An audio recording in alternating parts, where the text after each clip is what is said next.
And we are live. So just watching, I had a bird just like land right over here. It's like 2 feet away. Um, all right, what are we talking about this time? I don't think we have any leftovers, do we? No, So, I tried to throw one out there, but apparently it came out spell check or autocorrect really made it funny. Where was which it? one was that? I think I remember that. Something that was very. Yeah, I tried to put, are you pursuing the gold standards in your uh, industry or product? But it came out as Oh, in yes. or product. That actually, I like, yes. Are you pursuing the gold standard in your insults or product? I'm like, well, of course I'm pursuing the gold standard in my insults. My product, I don't know, but I'm like the platinum standard on my insults. Come on. So, are you pursuing the gold standard in your industry or product? Where are you thinking to go with that one? So it's one of those where are you like if you're building a product or software, are you building best in class? Or are you basically just another option in a sea of products? Does that make So, sense? sort of yeah, like product positioning. Yeah. Okay, I like that. I think that's actually not a bad start. So what we're going to do is we're just going to dive right into this sucker, and we will see what happens with product positioning, and we'll figure out the next episode after this episode. Do me a favor, Hmm. because this is a weird topic, if we go slightly off topic, just kind of hand it off with like, just remember, what are your thoughts on X, Y, or Z? Just because I think last one or two back, I kind of went a totally different direction because you kind of deviated from the topic slightly, and I took that and went a totally different direction. Well, as long as it turned out entertaining, then we're good. I don't think we Oh, have to worry okay.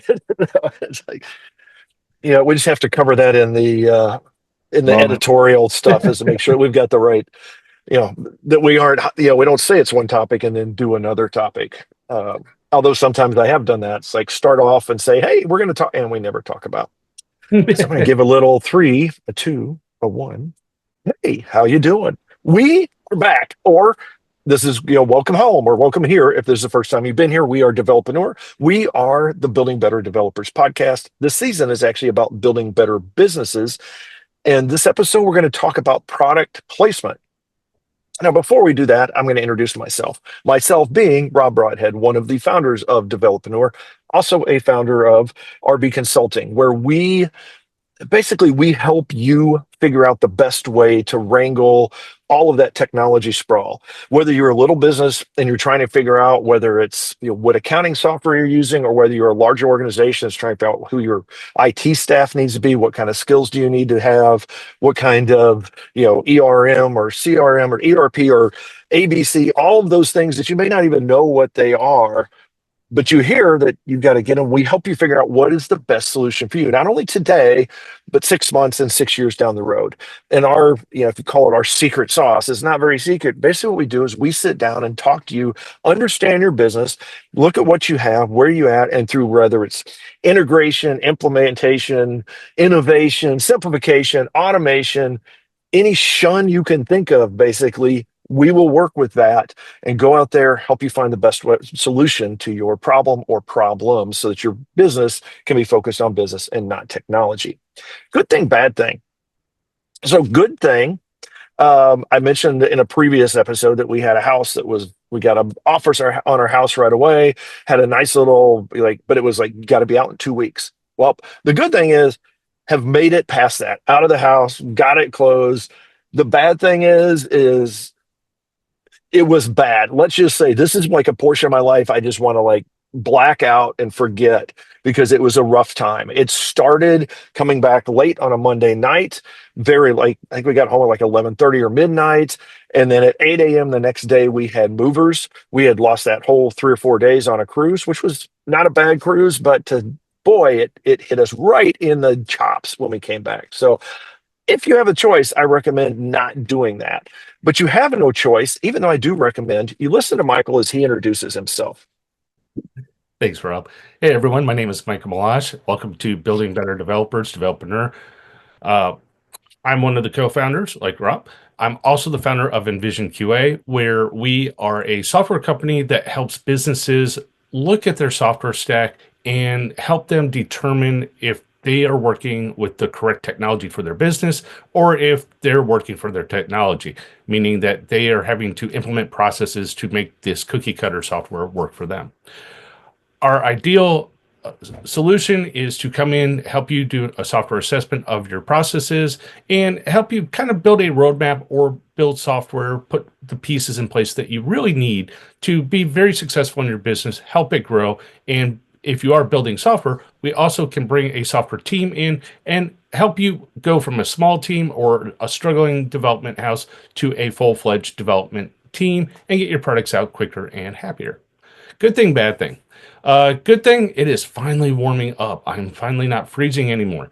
Downside, I can't go outside without wearing a mask right now. There is so much pollen in the air. It is just driving my sinuses crazy. So let's talk about product placement.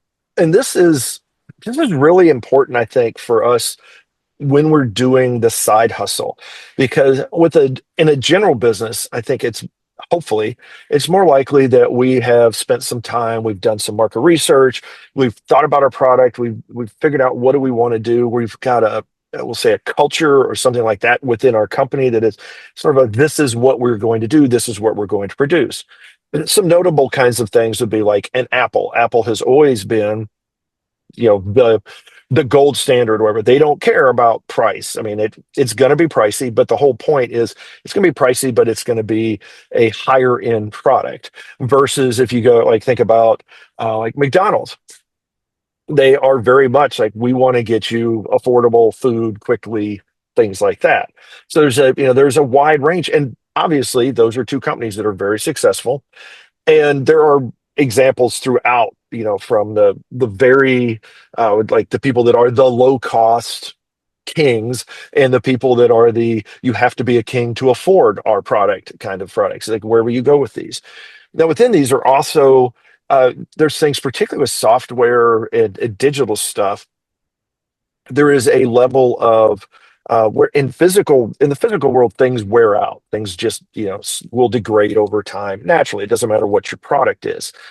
However, in the digital world, it's a little different. It doesn't necessarily, you could run your same application on the same operating system, same machine for quite a while and never see any degradation. Now, the machine itself may change, but especially if you have a virtual machine, which is very easy to have these days, you don't really have to worry about it. So instead, it's really more some of the things like, is this going to be maintainable as for yourself, maybe depending on how you position the product. Is this something that you want to be able to do multiple versions and enhancements and upgrades? Is it really more of a one and done? Is it something that you want to position as an integral part of something else? For example, like I said, I mentioned earlier, a CRM. Maybe what you have is let's say you have a website that's really, or you have a product that is about mail campaigns, email campaigns, and that's it. You don't really care about the customer management side any more than you absolutely have to. And so what you end up doing is you have something that's sort of like a plugin maybe that would run beside, pick your favorite CRM.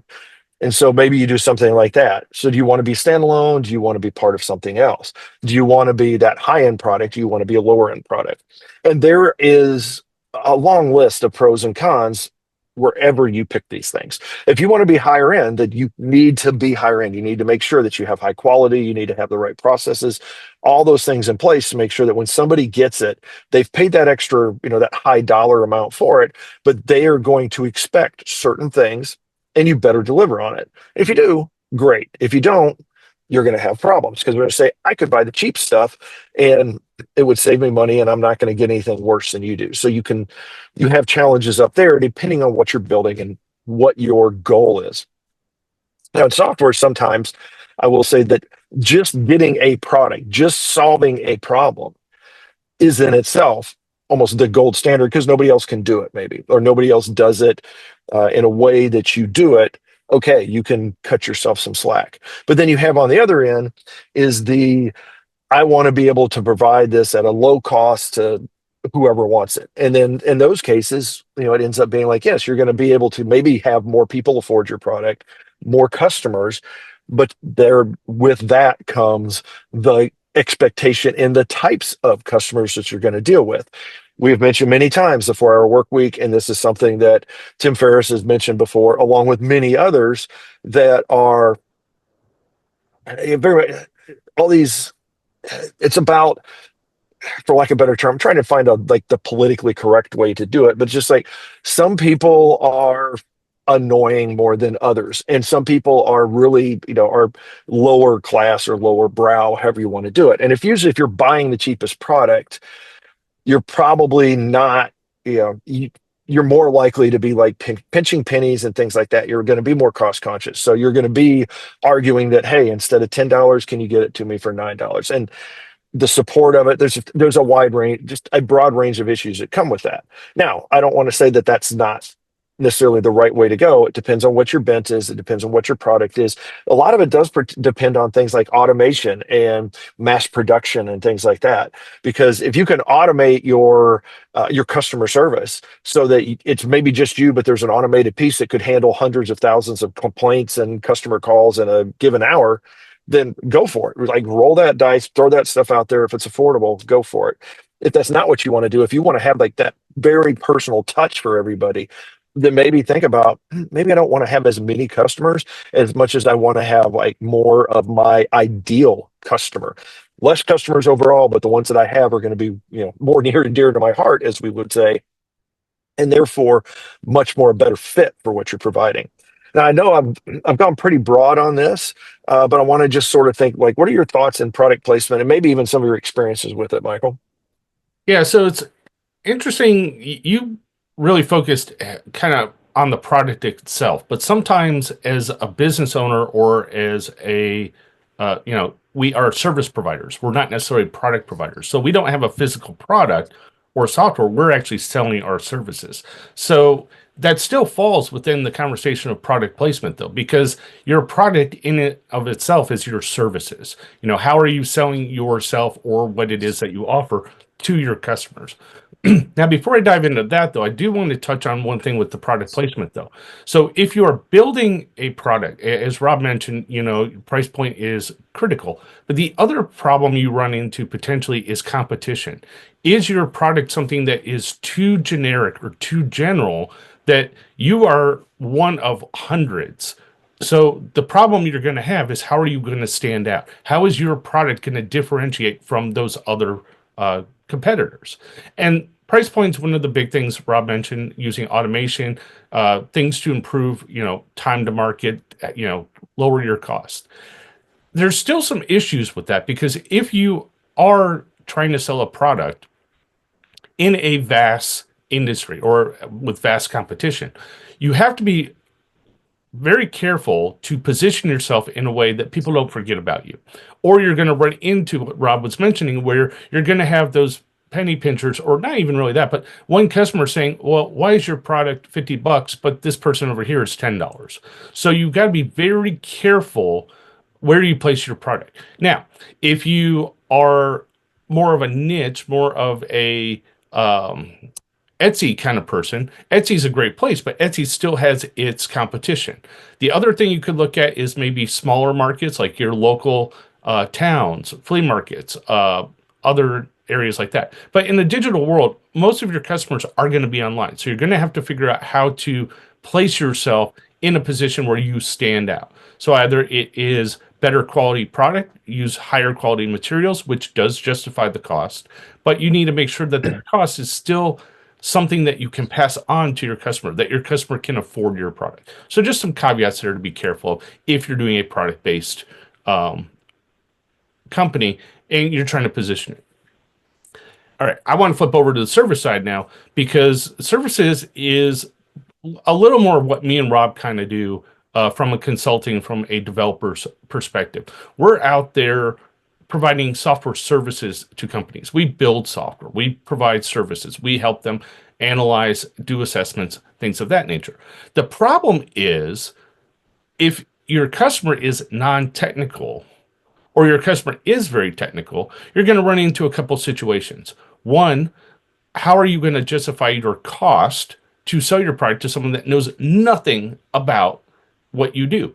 What is the value of what you're providing? So the first thing I want to talk about is value. How are you going to show your service will provide value to their business? So if you're a software company, I build software that can improve your production time. So if you have this clunky old 30-year-old system that is working, but it takes you 2 hours to do something that you can do in 5 minutes, right there you can show a justified cost. Here, if I come in, I can help you do this, which will eliminate 45 minutes, 2.5 hours, whatever from your day, multiply that by a week, and suddenly your cost savings are going to be justified that, hey, if I provide you 4 weeks of work at X, I'm going to save you 6 months worth of value over time. So those are just some calculations you can do to kind of help justify the cost of reducing service times. Your cost coming in will reduce their overall return on their investment or increase their return on investment. The other thing is trying to talk to customers, well, not necessarily as a service, but when you're talking about building them software, like websites are a very good example. I don't like really building websites for customers because a lot of times there's too much competition out there. You can go to like Fiverr, you can go to Freelancer. There's so many places where people can just quickly throw up a website, and AI is making that even more difficult with all these like Wix, Airy, or all these like HostGators. They all have AI now. So basically, you just go fill in a couple questionnaires, boom, you've got a website. How are you going to compete with that? So be careful when you're offering services that you're also like the product, you're not offering something that is too generic or too has too much competition in the industry. One of the interesting ways I heard someone explain how they essentially build and sell websites is they offer, like Rob actually mentions in some of his pitches, they offer a boutique experience. They come in, they walk through the life of a customer, and then they build the website from a customer's experience. Totally different approach. It's still building a website, but the pitch is different enough that it makes them stand out. So the second thing here is your pitch. How are you presenting to your customers, and are you presenting to the right customer base? So you, again, this is like the products. You want to make sure that the price you're charging for your service, for the product that you're going to build, is in the right price range for that target market. Because if you're too low, you're going to get the people, well, hey, I want this. And you're going to run into situations where it costs you too much in time, not enough in return. So you actually lose money on the deal. So those are a couple of things that I think of when I think about product placement. Any additional Uh, thoughts? Sorry. yeah, and I think it really there is a difference in the service side versus the product side, definitely. And on the service side, it is I think it's a little more dangerous a little bit because as Michael alluded to, is that there's a time cost that can often be hidden that maybe you want to spend, as I mentioned, like you want to have a better connection, a better relationship with your customers.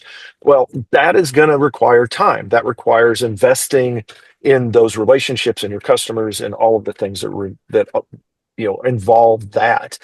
And it can be something that if it's not part of uh, your billable hours or your contracts or things like that, then it's essentially free time. It's time that you are not charging for, and over time that can actually become unsustainable, basically, because you can only be split so many ways.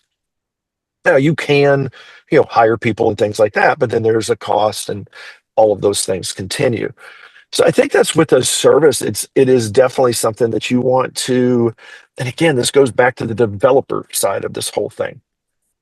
What From a service point of view, you can position yourself in technology stacks and things like that. You can be somebody that is a big provider on like your Upworks or your Gurus or those kinds of sites, or you can be somebody that is very active in maybe LinkedIn or one of the job sites that is like a Monster or somebody like that, where you're working with a lot of stuff. Or as Michael alluded, maybe you're part of your local Rotary Club or something like that. You're part of one of these local organizations or meetups and things like that, where that's really where your niche is you're just going to go with that, sort of that geographically small area.